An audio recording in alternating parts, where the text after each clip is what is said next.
Always good to hook up with my friend Ken Sterling, who covers everything Indiana for us. The Hoosiers, the Colts, the Pacers, you name it. He does it. He does mornings in Bloomington on GCL 98.7. He's got a YouTube TV show that's very popular. And he's the man when it comes to my beloved Hoosier State and my beloved Hoosiers. But I don't want to really talk about them at this point, other than maybe briefly. I know that we'll get to that. Let's start with Danny Dimes and Richardson and what they're going to be doing, the Colts here. What's their plan? Because, I got to tell you, Jones, to me, I saw him win that playoff game in Minnesota. I think he had terrible help around him in New York, but he can play football. And what I've seen of Richardson is that he can't. Now, I'm not being mean. I just think he's been awful for the Colts.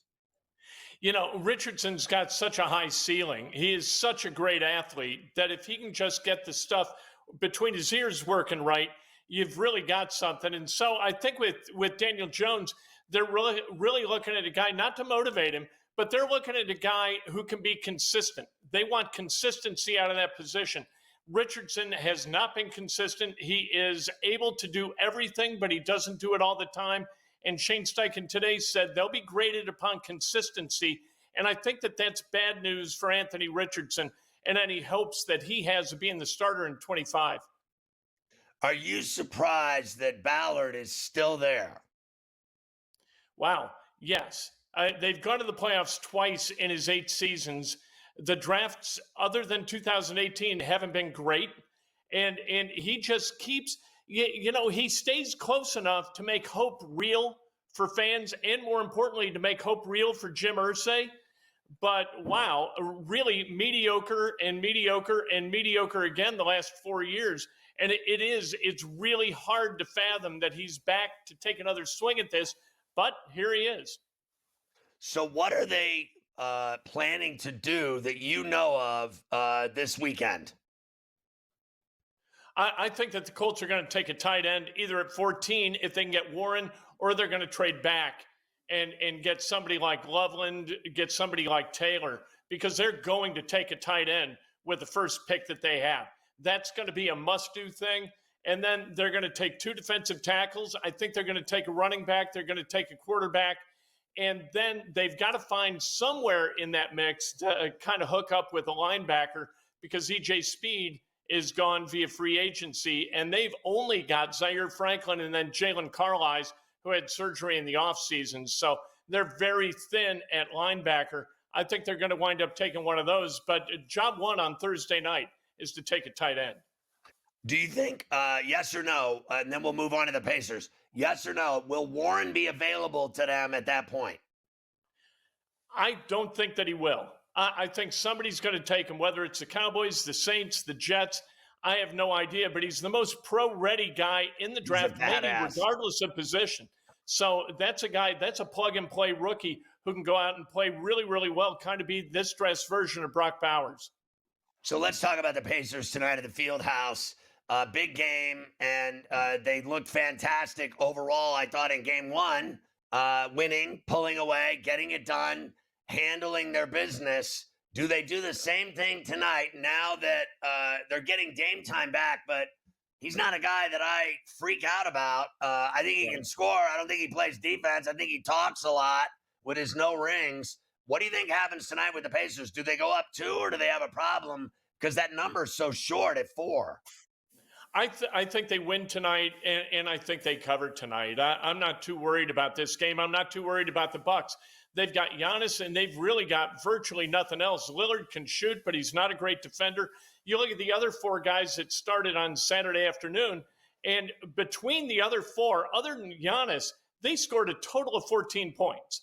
Like that is, and Kyle Kuzma was utterly inert. They didn't defend. They didn't do anything offensively that really bothered me. I think if Halliburton and Mathurin had played worth a damn for the Pacers, that the Pacers would have won that game by 40.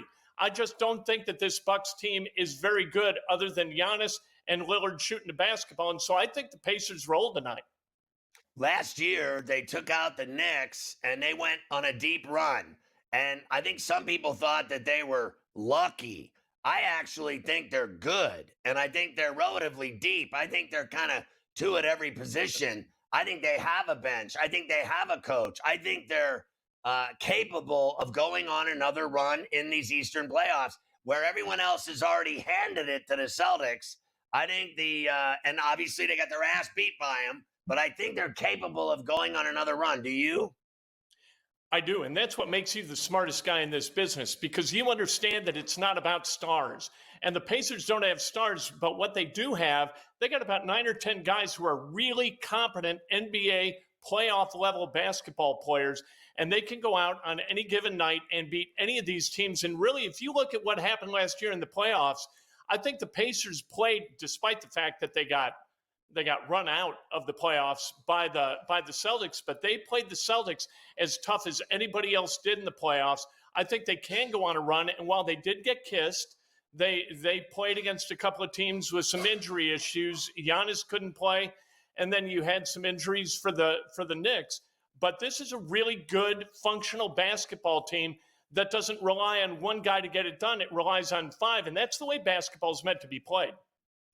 I got about a minute, respectfully. Tell me what you think of he's getting a bunch of shooters in Bloomington, all guys that can shoot the rock, players that can fill it up from outside, that can shoot mid range. He got another one today in this Drake kid. Every kid that he's gotten to go to IU to play basketball is a pure shooter. That's a good sign because I thought they've had trash there the last few years. They have. The last 8 years, they've been able to hit the rim. This has not been a good shooting team. They haven't utilized the three-point shot a lot. I think that had to do with their ability to shoot the three. They just built it differently and thought by building it differently, they were going to be more competitive in the Big Ten. That didn't happen. DeVries is doing it in a completely different way, actually going out and getting guys who can shoot the basketball. Who would have thought that could possibly be a successful strategy? I love the direction that DeVries is taking. I hope so, Ken. I love you. Great job. Enjoy the Pacer game tonight. Good to see you.